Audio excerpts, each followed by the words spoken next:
If you have received holy spirit you have power. శక్తి నీలో ఉంది. యేసు ప్రభులో ఉన్న ప్రేమ ఎటువంటిదంటే, ఒక వ్యక్తి అక్కడ ఉన్నాడంట, ఆయన వాక్య పరిచర్య చేసి ఆయన వారికి బోధించి దిగొస్తున్నాడు. వస్తుంటే అతను అప్పటి వరకు దాగున్నాడో మరి ఏం చేసి మేనేజ్ చేశాడు. కానీ యేసు ప్రభు వస్తున్నప్పుడు చూశానంట, వెంటనే అతను తను రివీల్ చేసుకొని, అతను కుష్ఠరోగి, వెంటనే అన్నాడంట, నీకు ఇష్టమైతే నన్ను శుద్ధునిగా చేయగలవు.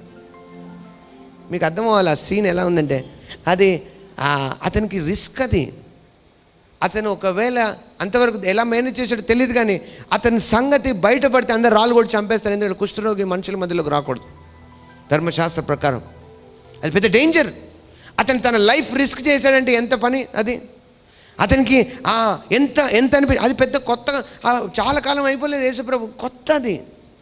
Just beginning days of Jesus ministry. యేసుప్రభు తొలిత దినాలు అవి, పరిచర్యవి. అట్లాంటి టైంలో ఎవరు నమ్ముతారు? అతను నమ్మాడంట.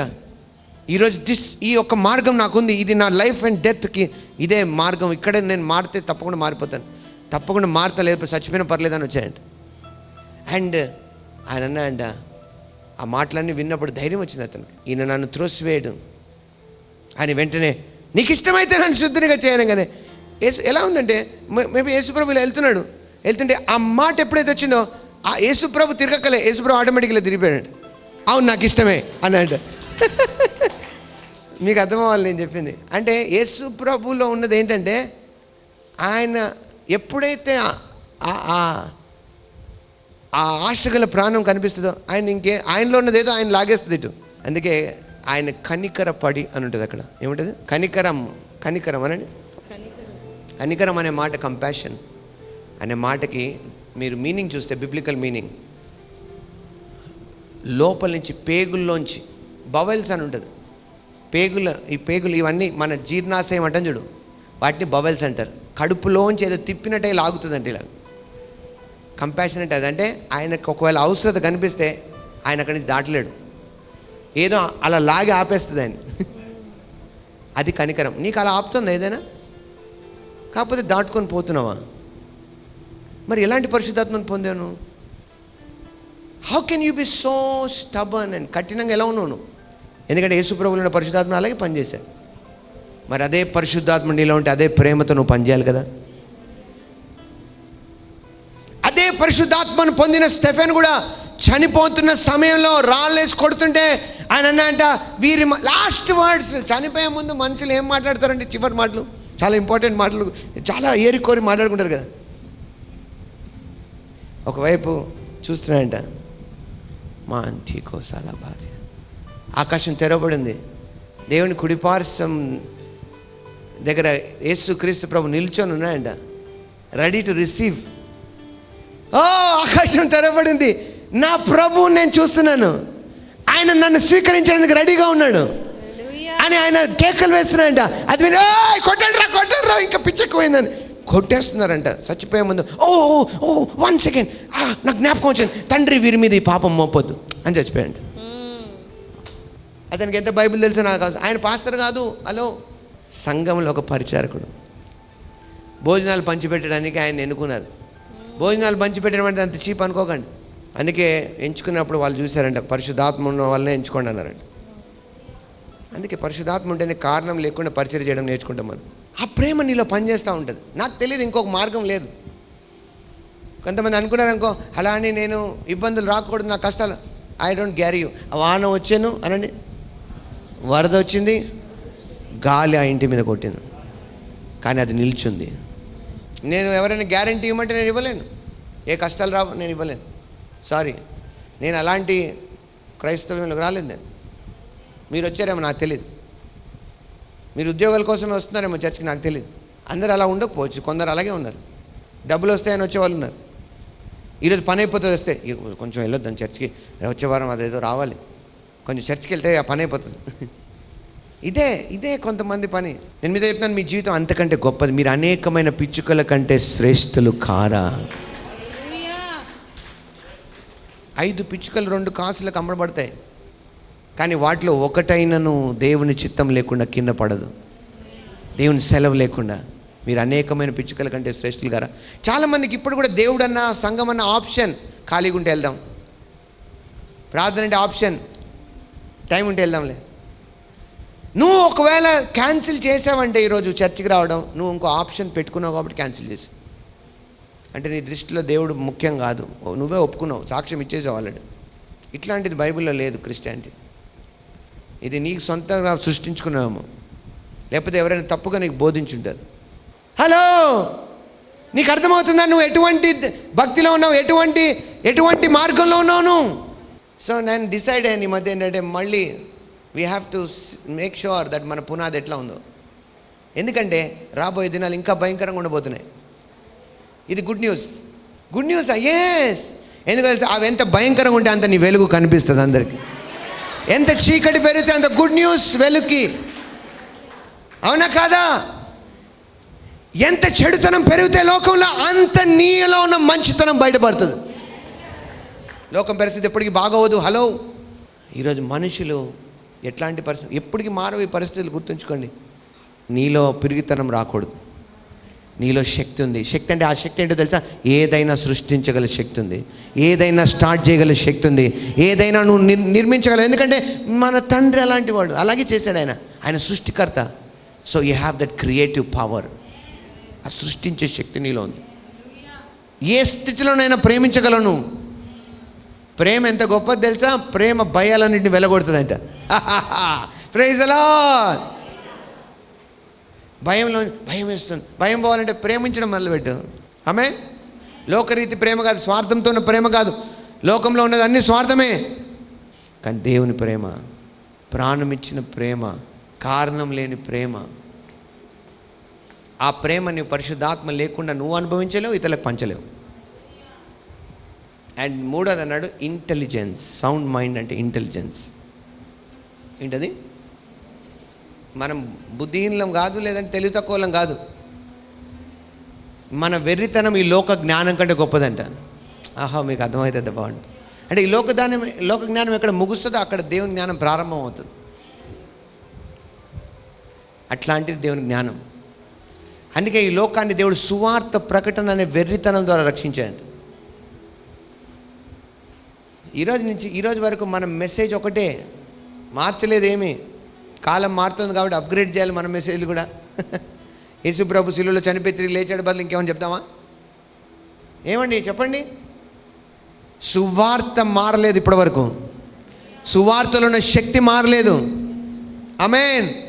మారదు కూడా. అందుకే సువార్త ప్రకటించడం నేను సిగ్గుపడువాడు కాను. మనలో పరిశుద్ధాత్ముడుంటే, యేసు క్రీస్తుని మృతులలో నుంచి లేపిన వాని ఆత్మ మనలో నివసిస్తుంటే, చావునకు లోనైన మీ శరీరాన్ని తన ఆత్మ ద్వారా జీవింపజేస్తాడని. మీరు పరిశుద్ధాత్మను పొందారా? అది క్వశ్చన్ అడిగారు వాళ్ళు. ఎక్కడికి వెళ్ళినా అడిగారు. అపోస్తలు వాళ్ళు కేర్ తీసుకున్నారు. ఎక్కడికి వెళ్ళినా మీరు బ్యాప్టిజం పొందారా, మీరు రక్షించబడ్డారా? First question. రక్షించబడ్డారు. ఏ సువార్త ప్రకారం? ఫలానా సువార్త. Okay, that's good. The next thing, మీరు పరిశుద్ధాత్మను పొందారా? ఒక చోట అన్నారంటే పరిశుద్ధాత్మ ఎవరో మాకు, ఆయన ఉన్నాడన్న సంగతే మాకు తెలియదు. అప్పుడు ఏమన్నట్టు, అయ్యో మీరు ఏ బ్యాప్టిజం పొందారు? యోహాను ఇచ్చిన బ్యాప్టిజం పొందాం. ఆహా, ఓకే, దట్స్ ద ప్రాబ్లం. అప్పటికి న్యూస్ రాలేదు, వాళ్ళకి తెలియదు, అతను కూడా తెలియదు. సో అతను ఓన్లీ మారు మనసు కోసం బ్యాప్టిజం ఇచ్చాడు. కానీ పరిశుద్ధాత్మను పొందడం అనేది ఇంపార్టెన్స్ ఉంది. సో మీకు పూర్తి సువార్త అర్థం కాలేదు అంటే, ఇంతకాలం మీరు క్రైస్తవులు అనుకున్నారు కానీ మీకు అర్థమే కాలేదు. ఇంకా సేవ కూడా చేస్తున్నారంట వాళ్ళు. అవునా? ఆల్రెడీ పరిచర్లో ఉన్నారు వాళ్ళు. దాన్ని బట్టి అర్థం చేసుకోవాలి ఎంతమంది పరిచర్లో రాంగ్ పరిచర్య చేస్తున్నారు ఇప్పుడు. ఎంతకాలం నుంచి వాక్యం చెప్పి తప్పుడు బోధలు చేస్తుండొచ్చు వాళ్ళకి తెలియకుండానే. సో వెంటనే ఆపి అపోస్తలుడైన పౌలు అన్నాడు, ముందు మీరు బాప్టిజం పొందండి, తర్వాత వారి మీ చేతుల నుంచి ఏమైంది? పరిశుద్ధాత్మనాలు పొందారంట. అమ్మ బాబోయ్, బైబిల్ సింపుల్ అనండి. చెప్పండి, వాక్యం చాలా సింపుల్. దేవుడు ఏం కష్టంగా ఇవ్వలేదు మనకి. సింపుల్ దాన్ని అనవసరమైన వాటితో కష్టంగా మార్చుకున్నారు జనాలు. సో ఈరోజు మనం మొదలుపెట్టాం, ఇంకా మనం కంటిన్యూ చేస్తాము. Praise God. ఎంతమంది నాతో ఉన్నారు? ఒకటి రెండు విషయాలు నేను మీతో చెప్పి చిన్న క్లారిఫికేషన్ మీకు ఇచ్చి అక్కడి నుంచి మనము నెక్స్ట్ వచ్చినప్పుడు మనం నేర్చుకుందాం. ఓకే, చూద్దామా? 2 పేతురు 3:14 చూద్దాం. ఇవన్నీ ఇట్లు లయమైపోవునవి గనుక ఆకాశములు రవులుకొని లయమైపోవునట్టియు పంచభూతములు మహావేంద్రముతో కరిగిపోవునట్టియు దేవుని దినము రాకడ కొరకు కనిపెట్టుచు దానిని ఆశతో అపేక్షించుచు మీరు పరిశుద్ధమైన ప్రవర్తనతో భక్తితోనూ ఎంతో జాగ్రత్త గలవారై ఉండవలెను. అయినను మనమాయన వాగ్దానమును బట్టి క్రొత్త ఆకాశముల కొరకును క్రొత్త భూమి కొరకును కనిపెట్టుచున్నాము. వాటి యందు నీతి నివసించును. ఓకే, ఇవన్నీ ఎందుకు చెప్తున్నాడు ఆయన అంటే, ఇప్పుడు ప్రజెంట్ మీరు ఏదైతే ఫాలో అవుతున్నారో ఈ లోకం, ఈ ట్రెండ్, ఇవన్నీ మన భాషలో చెప్దాం, ఇవన్నీ ఏమైపోతాయి ఒకరోజు? వాటికి బేస్ అయిన అసలు మనం ఉంటున్న ఈ న్యాచురల్ భూమి ఇవన్నీ కూడా ఒకరోజు ఏమైపోతాయి? లైమ్ అయిపోతాయి. అంటే ఇవన్నీ ఫర్ ఎవర్ కాదు, నిత్యమైనవి కాదు ఇవి. అర్థమవుతుందా? సో మీరు పొందిన రక్షణ కానీ, మీరు అనుభవిస్తున్న ఇప్పుడు మీలో ఉన్న పరిశుద్ధాత్ముడు కానీ, మీరు అనుభవిస్తున్న ఈ ఆనందం కానీ, మీరున్న నీతి కానీ, ఇవన్నీ కూడా నిత్యమైనవి. అనిత్యమైన వాటితో మీరు వాటిని పోల్చకండి. అండర్స్టాండ్ ఎటర్నల్ అండర్స్టాండింగ్ అనండి. మనకు నిత్యత్వం గురించిన అవగాహన రావాలి. నిత్యమైన దేవుని ప్రణాళిక అర్థం అవ్వాలి మనకు ఫస్ట్. అర్థమవుతుంది మీకు? అప్పుడే నువ్వు గ్రేటర్ వాటి కోసం జీవించడం ప్రారంభిస్తావు, శ్రేష్టమైన వాటి కోసం జీవించడం ప్రారంభిస్తావు. ఈరోజు మీరు కూర్చున్న వాళ్ళు, నేను అంటున్నాను, నేను బయట కూడా అనట్లేదు, ఇక్కడ కూర్చున్న వాళ్ళు, వాచ్ చేస్తున్న వాళ్ళు చాలా మందికి ఆలోచన రాలేదు ఇంకా.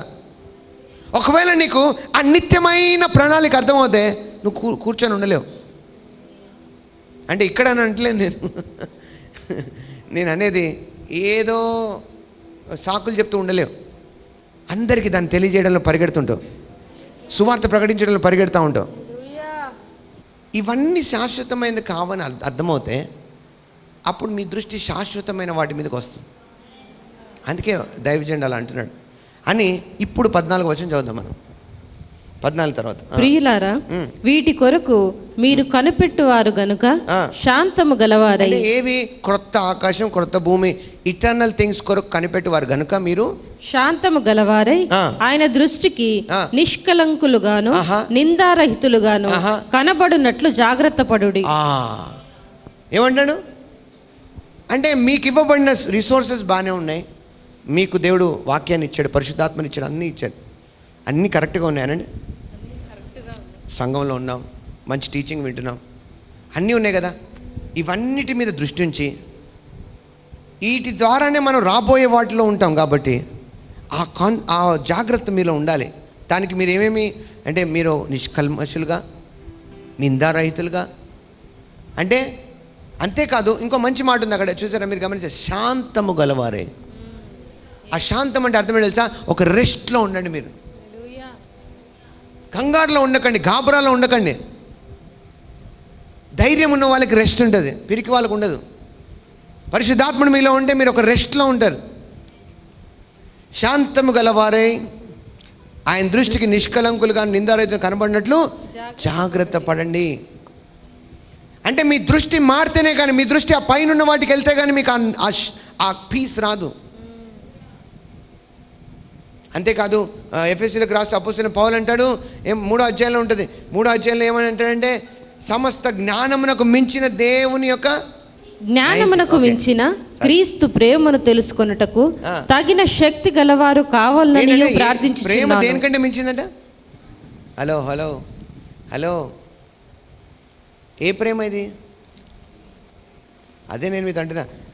ప్రేమ అనేది ఒక ఫీలింగ్ కాదు, ఒక ఫీలింగ్ అనుకుంటున్నారేమో కొంతమంది, నాకు చాలా ప్రేమగా అనిపిస్తుంది కాదు, జ్ఞానమునకు మించిందంట.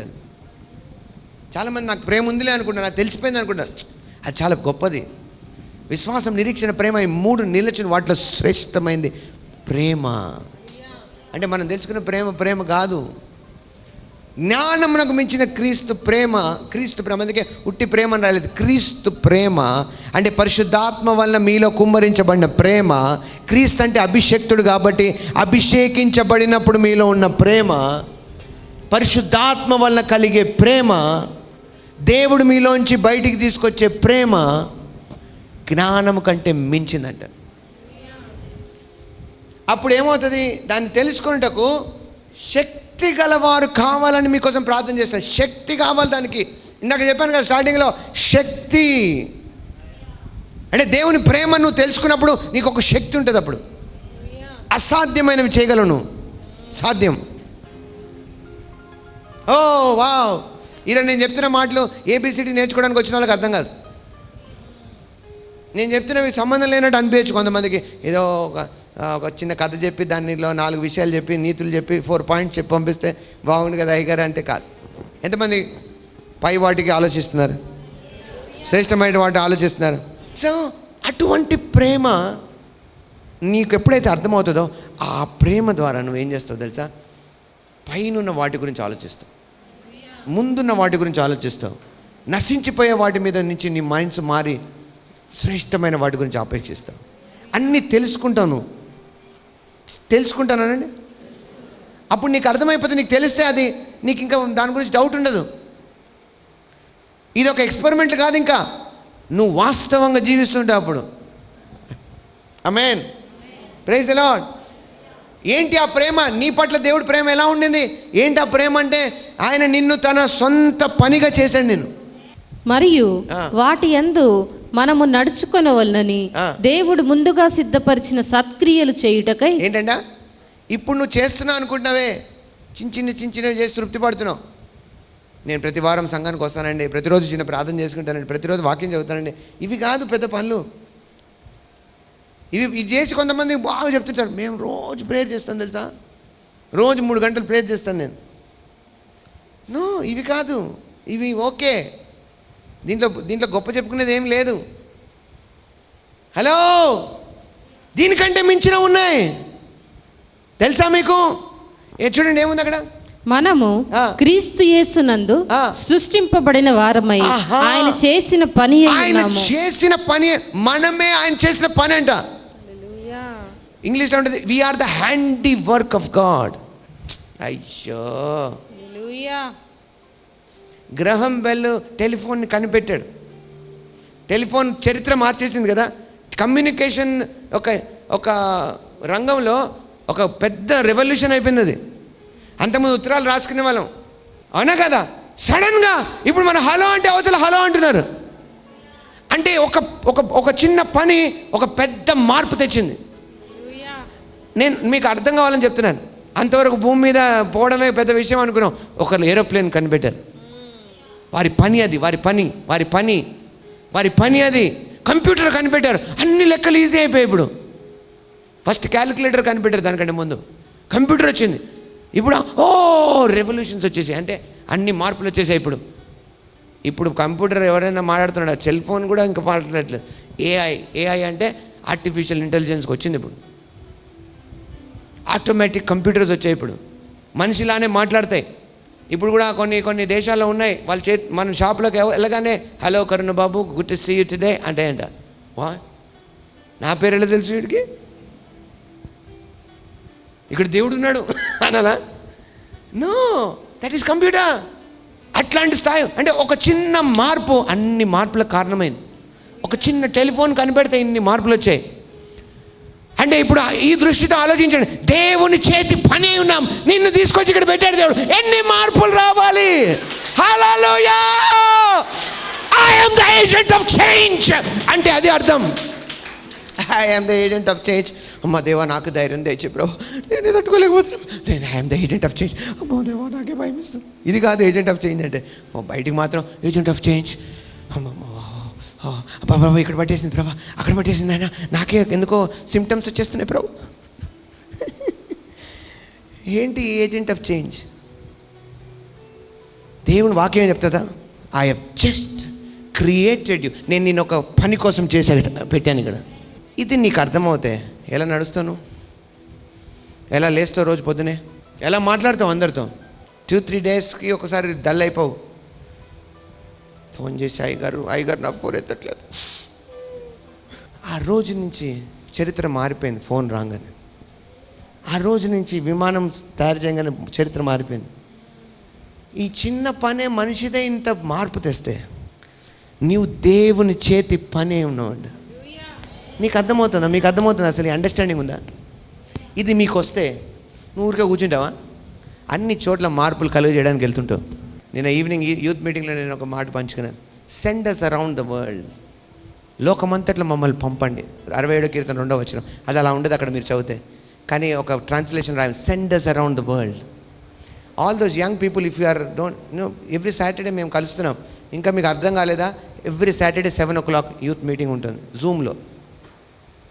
మీకు పత్రికలు రాయాలంటే మేము we have to go and print them, invitation cards కావాలా? Don't forget, but share to others. వేరే వాళ్ళని పిలవండి. యంగ్ అంటే చిన్నపిల్లలు అనుకోకండి, ఎవరికి వాక్యం మీద ఆశ ఉంటే వాళ్ళు రావచ్చు. ఆ యూత్ మీటింగ్ జూమ్ కాల్లో అవుతుంది ప్రతి సాటర్డే. యు నో వాట్, అక్కడ జరిగింది ఏంటో తెలుసా? నేను అన్నాను, సెండ్ us, మమ్మల్ని ప్రపంచమంతా పంపించండి. దేంతో? నీ రక్షణార్థమైన వార్తతో. అంతేకాదు, you are saving power. What is there in that? Send us all around the world with your saving power and eternal plan. అంటే శాశ్వతమైన నీ ప్రణాళికని, రక్షణార్థమైన నీ శక్తిని ప్రకటించడానికి మమ్మల్ని భూలోకమంతా పంపించు అని అడుగుతున్నాడు భక్తుడు. దానికి ఆమెను ఎప్పుడు చెప్పాడు తెలుసా దేవుడు? దాన్ని ఆయనకు ఒక్కడికే కాదు, మొత్తం అందరికీ ఎస్ అని ఎప్పుడు చెప్పాడు తెలుసా? మార్కు సువార్త 16లో ఉంది, మీరు వెళ్ళి సర్వలోకానికి, సర్వ సృష్టికి సువార్త ప్రకటించండి. ఎవరాలు? నువ్వు, నేను. ఒక్క వ్యక్తి ప్రార్థన ఇన్ని కోట్ల మందికి ఆశీర్వాదమైంది. అది మార్పంటే, అది మార్పంటే. అంటే దేవుడు హృదయంలో ఏదైతే ఉందో ఎగ్జాక్ట్ ప్లాన్, అది ప్రేయర్ చేశాడు ఆయన. అందుకే ఆయనకి ఏం పేరు పెట్టి తెలిసే? దేవుడు నా హృదయానుసారుడు. మా గాడ్, దేవుడు ఏం కోరుతున్నాడు తెలుసా మీ నుంచి? మీరు అన్నిట్లో సంపూర్ణులు అవ్వాలని. ఆమేన్. మనం స్టార్ట్ చేసాం. నెక్స్ట్ ఒక వచనం చదువుదాం, 11, 12. కాబట్టి మునుపు శరీర విషయములో అన్యజనులయుండి శరీరమందు చేతితో చేయబడిన సున్నతి గల వారు అనబడిన వారి చేత సున్నతి లేని వారనబడిన మీరు ఆ కాలమందు. అంటే మన గురించి మాట్లాడుతున్నాడు. అన్యజనులకి సున్నతి లేదు. సున్నతి ఒకప్పుడు అది యూదులకు ఉంది, ఇప్పుడు మనకి లేదు. ఇప్పుడు కూడా యూదులు పాటిస్తారు అది. మన గురించి ఈ వాక్యం నా గురించి అనండి. యూదుల గురించి రాయలేదు, నీ గురించి, నా గురించి రాశాడు. మనం దేవుని చేతి పని అంటే ఇజ్రాయెల్కి రాసినట్టున్నారు. కాదు, ఫర్ యూ అండ్ మీ. రక్షించబడి యేసు క్రీస్తులో తిరిగి జన్మించడం నీకు నాకు రాయబడింది. మనం ఆయన చేతి పని అయి ఉన్నాం. తర్వాత ఆ కాలమందు ఇశ్రాయేలీలతో సహ పౌరులు కాక పరదేశులను, వాగ్దాన నిబంధనలు లేని పరజనులను, నిరీక్షల లేని వారును, పరలోకమందు దేవుడు లేని వారునై ఉండి క్రీస్తుకు దూరస్తులై ఉంటిరని మీరు జ్ఞాపకమును చేసుకోండి. ఇవన్నీ మనకి లేవు. నెక్స్ట్ 13. అయినను మునుపు దూరస్తులైన మీరు ఇప్పుడు క్రీస్తు యేసునందు క్రీస్తు రక్తము వలన సమీపస్తులై ఉన్నారు. ఆయన మన సమాధానమై ఉండి. 14 వచనం ఇది గమనించండి. ఆయన మన సమాధానమై ఉండి మీకును మాకును ఉండిన ద్వేషమును, అనగా విధి రూపకమైన ఆజ్ఞలు గల ధర్మశాస్త్రమును తన శరీరమందు కొట్టివేయుట చేత మధ్య గోడను పడగొట్టి ఆయన ఉభయులను ఏకము చేసెను. ఓ, మీకు అర్థమవుతుందా? చదివితే మీకు అర్థం కాలేదా? చదివితే అర్థమైపోలే ఆ విషయం. అంటే అర్థమే తెలుసా? ఒక కేటగిరీ ఆఫ్ పీపుల్ ఉన్నారు, వాళ్ళు చాలా గొప్పగా పిలువబడ్డారు. అటువంటి కేటగిరీతో సమానం చేశాడంట మనకి తీసుకెళ్ళి. కేవలం ఎలా? తన రక్తం చేత, తన ప్రాణం పెట్టడం ద్వారా. అది ప్రేమ అంటే మనకి దూరస్తులమై సంబంధం లేనట్టున్న మన్ని తీసుకొచ్చి దాంట్లో పెట్టాడంట దేవుడు. నిన్ను నన్ను తీసుకెళ్ళి ఒక పెద్ద గొప్ప అంతఃపురంలో రాజగృహంలో పెట్టారనుకో మన్ని. మనకు ఆశ్చర్యం అనిపిదా? నన్ను ఎందుకు ఇక్కడ అది జస్ట్ చూపించడానికి తీసుకొచ్చారేమో అని మనం అంటే, లేదు నువ్వు దీనికి వారసుడు అన్నారు అనుకో, మొత్తం దీనికి నువ్వే. ఇప్పుడు ఊరికే జోక్ లేకండి సార్, ఏదో మా పేదరికాన్ని జోక్ చేస్తున్నట్టుంది మీరు. అది కాదండి బాబు, వాస్తవం ఇది. అంటే ఎలా ఉంటుంది మనకి? అంటే అంత గొప్ప సంపద మనకిస్తే నీలో ఉన్నది ఈరోజు దేని మీద ఆధారపడింది తెలుసా? నీకున్న స్వాస్థ్యం నీకు అర్థం అవ్వాలి ఫస్ట్. నేను దాని గురించి ఎక్కువ మాట్లాడతాను నెక్స్ట్ టైం మనం కలిసినప్పుడు. నాట్ నెక్స్ట్ సర్వీస్ అనట్లేదు, టెన్షన్ పడకండి. బట్ నెక్స్ట్ టైం మనం వచ్చినప్పుడు మనం ఒక పనిలో ఉన్నామనండి. ఏంటి ఆ పని? మన పని ఏంటో తెలుసుకునే పనిలో ఉన్నాం. మనం ఆయన పని ఎందుకు అయ్యామో తెలుసుకోవడంలో ఉన్నాం. ఆ పనిలో ఎలా ఉండాలో తెలుసుకుంటున్నాం. మీరు పని మొదలుపెట్టండి ఈరోజు నుంచి. నేను చెప్పాను కదా, మీరు ఉన్నదే ఆయన పనిగా. సో రేపు అనే ఆప్షన్ లేదు మన దగ్గర, ఈరోజే చేయాలి. నో ఈ రోజుకి నేను ఇలా ఆపాను, కానీ యూ విల్ స్టార్ట్ లెర్నింగ్. మనం నేర్చుకోవడం ఎప్పుడు ఆపేయకూడదు. నాకు అంతా తెలుసు అని ఎప్పుడు రాకూడదు, అక్కడే నష్టం ఉంది. అవునా కాదు? దేవుడు వాక్యం ఇచ్చింది వాక్యం చెప్పడానికి కాదు, వాక్యం నేర్చుకొని దాని ప్రకారం జీవించడానికి. ఎంతమంది నాతో ఎక్కిపిస్తున్నారు ఈరోజు? దేవుని వాక్యాన్ని దేవుడు చెప్పమని ఇవ్వలేదు. ఎవరు ఎవరికి ఇస్తే వాళ్ళు చేస్తారు, నువ్వు చెప్పేసేయని కాదు. మన చేయడానికి, చేసేవాళ్ళు ఆటోమేటిక్గా చెప్పేవాళ్ళు అవుతారు. అలా ఇప్పటికైనా నిద్రిస్తున్న కొంతమంది మేల్కోండి. నో, పరిశుద్ధులలో మీకున్న పిలుపు పెట్టిదో మీరు తెలుసుకోండి. చెప్పండి, నా పిలుపు నేను తెలుసుకోవాలి. బైబిల్లో ఈ మాట ఎప్పుడు చదివారా మీరు? ఎప్పుడు చదివారు కదా? అపోస్తలుడైన పౌలు ఎఫెసీకి రాస్తూ ఒక మాట అన్నాడు కదా, మీ మనోనేత్రములు వెలిగించబడినందున నేను దేవుని స్తుతిస్తున్నానని ఒక మాట వచ్చి అంటాడు. మరియు మీ మనోనేత్రం వెలిగింపబడినందున ఆయన మిమ్మును పిలిచిన పిలుపు వలనైన నిరీక్షణ ఎట్టిదో. చాలామంది ఇది మిస్ అవుతున్నారు. ఈ యొక్క రహస్యాన్ని తెలుసుకోలేకపోతున్నారు. ఏంటో తెలుసా? ఆ పిలుపు ఏంటో తెలుసుకోలేకపోతున్నారు. ఇప్పుడు నేను ఇందాక చెప్పాను కదా, ఫోన్ ఉన్నది ఎందుకు? ముఖ్యమైన పర్పస్, కమ్యూనికేషన్ కోసం కదా, ఇతరులతో మాట్లాడడం. అవునా కదా? అది నువ్వు మెసేజ్ పంపించే చేసినా, కాల్ చేసినా. ఇప్పుడంటే ఇప్పుడున్న ఫోన్లు స్మార్ట్ ఫోన్స్ వచ్చాయి. ముఖ్యంగా ఫోన్ ఏం చేస్తుంది? ఇతరులతో నిన్ను కలుపుతుంది, వాళ్ళతో నిన్ను సంభాషింపజేస్తుంది. అవునా కదా? సో అలాగే ఆ పర్పస్ అది సాల్వ్ చేస్తూనే ఇంకా ఎన్నో చేయొచ్చు. ఆ ముఖ్యమైన పని చేస్తానండి, ముఖ్యమైన పని చేస్తూ బాగా వినండి, ఇదే మీకు ఈరోజు ముఖ్యమైన పాయింట్. ఆ ముఖ్యమైన పని చేస్తుంటే అనండి, దాని పర్పస్ అది సాల్వ్ చేయకుండా, అది టెలిఫోన్ అయినా, కార్డ్లెస్ అయినా, మొబైల్ అయినా, ఈరోజు ఉన్న స్మార్ట్ ఫోన్ అయినా, మీ చేతుల్లో ముఖ్యమైన పని ఏంటి? ఇతరులతో మిమ్మల్ని మాట్లాడింపజేయాలి. అది మానేసి ఇంకా మిగతా పనులు చేస్తుందనుకో, మీరు ఏం చేస్తారు? ఆ ఫోన్ని, దాన్ని మీరు ఎప్పటిలానే వాడతారా? దానివల్ల మీకు సంతోషం వస్తుందా? ఒకవేళ అలాంటి ఫోన్ ఉంటే దాంతోపాటు ఇంకోటి పనికొచ్చే ఫోన్ ఉంటే అది పెట్టుకుంటారేమో, కానీ అదొక్కటే మీ చేతిలో ఉంది, అదే అసలైన పని చేయట్లేదు, మిగతా పనులన్నీ చేస్తుంది. దాంతో ఉపయోగం ఉందా? అలాంటి పరిస్థితే ఒక క్రైస్తవుడు తన ముఖ్యమైన పని మర్చిపోతే. నీకు అర్థమవుతుందా? నువ్వు ఎందుకున్నావు ఈ లోకంలో నీకు అర్థం కాకుండా నువ్వు అన్ని పనులు చేస్తున్నావు. ముఖ్యమైన పర్పస్ పోతే మిగతా ఉన్నందుకు లాభం ఏంటి? మొదట ఆయన రాజ్యం నీతిని వెదకండి, అప్పుడు అవన్నీ మీకు అనుగ్రహించబడతాయి.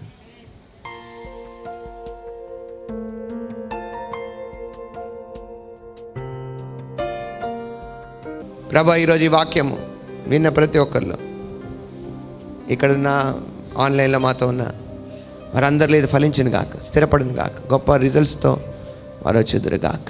వారి ముఖ్యమైన పనిని పక్కకు పెట్టకుండా ఆ ముఖ్యమైన పని ద్వారా అన్ని బెనిఫిట్స్ అనుభవిస్తూ ఉందరు గాక.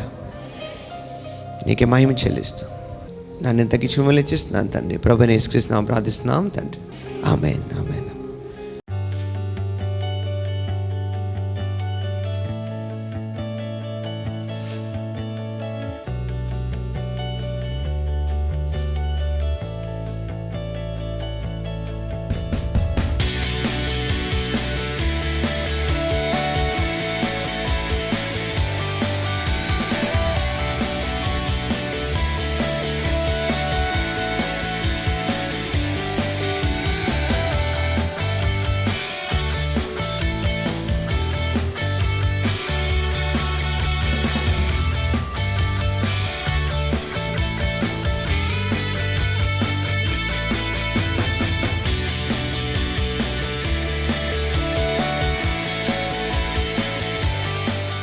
మీరు విన్న ఈ వాక్యం ద్వారా బలపడి సాక్ష్యంగా మాతో పంచుకోవాలనుకుంటే, లేదా మీ యొక్క ప్రార్థన అవసరతల కొరకు లేదా ఇతర అవసరతల కొరకు మీరు సంప్రదించవలసిన నెంబర్